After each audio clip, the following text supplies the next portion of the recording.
Welcome, welcome to the stone hands, to the hands of stone, the sacred amber roots of the old Vikings, the town called Venezia in Italy. The name derives from Vene in our languages in the Baltic Sea. The Baltic Sea Finns call Vene a boat, a vessel that carries people or goods on the sea or on a river. Vene. The land of Russia, it's Venemaa that we say, or in Finnish, Venäjä. And the old ancient route of amber that went from the coast of the Baltic Sea, from the Estonia, from the Livonia, from the ISD, as the ancient Greek authors mentioned, the ISD, the North, the land of the Ultima Thule. They brought the amber from the river systems down to the Venezia. It was a colony or a trading hub for many people who concentrated there. And one of the language that they spoke there was a Finnic language. Like the relics of the Etrusks shows that Etrusks were connected to the north, that there was a vivid trading going on for centuries, maybe for a millennia, with the north and with the south, because the north was more warmer place than it is nowadays. The places that we have in the south of Finland, they are called the Oak Island, the Oak Grove, the places related to the oaks and also the hemp. They grew up into the north, into the Lapland, where nowadays it's cold and it's long and dark winters. They are not so inviting for many people. 1,000 years ago, the Greenland, it was called the Green, it was Greenland. So nowadays it has changed, it's more colder. The Greenland is covered with ice. The great relics of the Vikings who went to the Greenland have been frozen for 1,000 years. And there are structures behind, under the cover of ice, that no man has not seen for a long time. So what we are proposing, that there was an ancient trading civilization of Finns who ruled the north. There was a great kingdom of Kalevala. It sounds great, you see. And the lands of the Brasima, the Prusland, the North Germany, the Saxony, and the parts of Poland and Livonia, there was a great culture. And when we go even back further, many thousands of years, there was the Vedrussia. You can read about the Vedrussia from the Ringing Cedars of Siberia, the great book series by Vladimir Maigret. There was a Vedic civilization, the Vedrussia, from the west of Europe up into the India, up to the Urals, and it was ruled by the homesteads, by the councils of the elders, the native civilization of Europe that has diminished and destroyed throughout the times by the colonization, by the great Roman Empire, and by the old other empires that strive for power, strive for domination. The great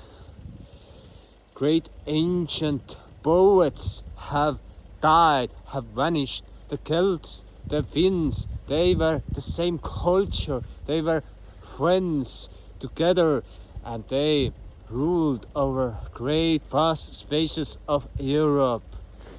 And later the construct of the languages and the forgetting our language began to diminish. the proto-language, the Indo-European language and the Uralic language that was the same root in long time ago. For example, the Celts, they had a singing chorus that were singing in the sacred sites all day and all night long to hold the vibration of a land area, like you see those great monuments that have been preserved, the dolmens, or for example in UK there are Glastonbury, Avebury, etc. as the great stone circles or sacred sites. In our country, in Estonia, there are so many documented old religious sites where so-called pagans went and did their rituals. A lot of it was considered singing to hold the vision, to hold the awe, to hold the vibration in the people. The old Finnic song has 8 syllables, and it's the way to bring people into a ascended sense of being, to change their vibration, that they could be in contact with more subtle forces of the nature and subtle forces of the world. The people understand their place and their belonging when they are singing the songs for the work, the songs for the celebration, the songs for contemplation, the songs that held the memory of the history, the storytelling throughout the songs. And the same went with the stories of the past that were spoken long time ago. They were made out from the syllables, from the rhythms, and they were that simpering a long lasting lineage to understand the stories that came from the past and went up into the future. The stories that were held as a codes to preserve the collective memory of the people. So in the ancient civilization of Etruria, the knowledge was held by the stories and by the songs, by the listening. The people were able to listen and to contemplate about living. So they did not need to dominate over other people, because they were able to listen their own needs and the needs of the community. And when community is listened, there is no trauma. Trauma is healed when it arrives, and trauma is healed when it happens. It does not stay. But the communities and civilizations that started waking up the trauma, picking it up from different places, they began to wage war and conflict. The great Etruria was full of homesteads, of pleasant families living together and growing their own food and being in touch with the Bible of the nature, with the trees. And they were telling the stories of long lineages, and they held the vibration of the word, that the word was the dominating force of creation.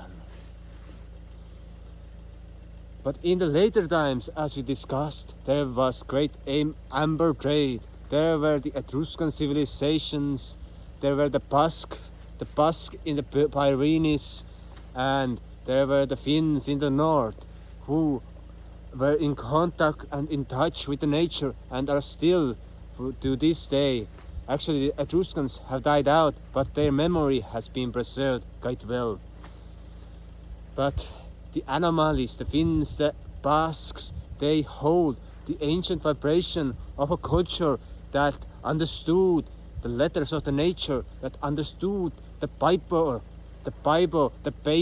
that was written in the trees, in the grasses, in the steppes, in the wide areas of this world. They were able to communicate with nature and to understand their place in this world, to belong to somewhere, and to be happy and to create with their own will, create structures and use their minds as hologramic visions, as their reality was holographic, not like us, as our reality is virtual. Holographic reality is the real reality, but the virtual reality is the one where we give away our virtues. So I hope you have now thoughts to contemplate upon, and you can dwell on your own expedition to find out the truth about our past. Because when we reveal the past, we tend to understand what is going to happen in the future. When we come in contact with the nature, we tend to understand our own belonging in this world. And as long as we are disconnected, we are busy, we are stressed, and we don't know who we are. And we are trying to create implicit reality where the society is transformed from humane to inhumane.